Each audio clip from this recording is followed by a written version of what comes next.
flour, oil, at patis. So, yan po lahat ng mga gagamitin natin. So, start po tayo. Una po, lalagyan natin ng oil. Yung kawali natin.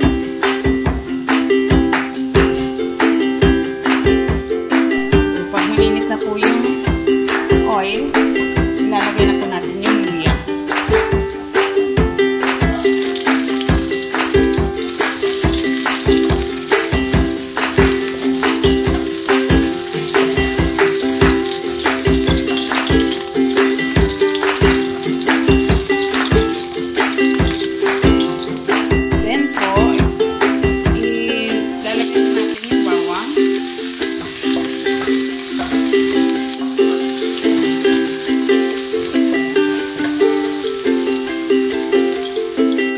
Medyo brown na po yung bawang. Lagay na po natin yung sibuyas.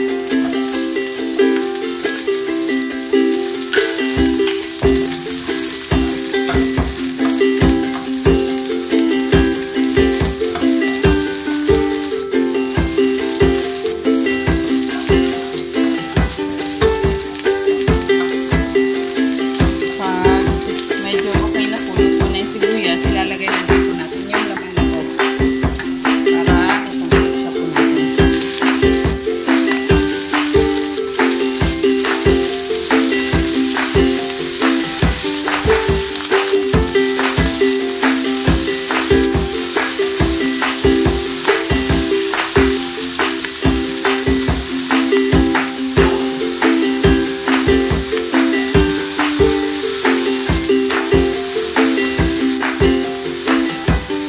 Lalagyan na po natin siya ng paminta.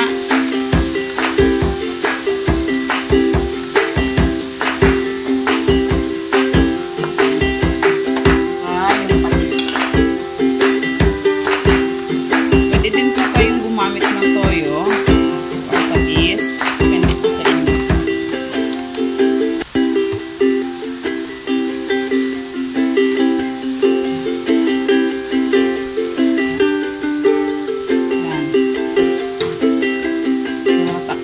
Natin hanggang mag-brown yung laman loob.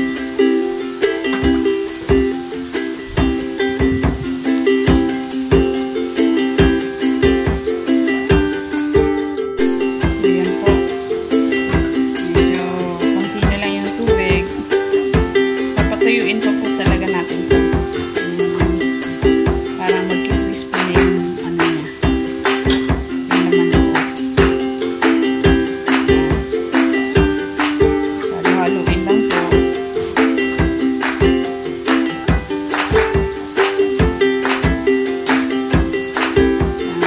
So, mas masarap po na nilagyan po ng toyo kasi mag-brown. Lagyan natin siya ng toyo konti.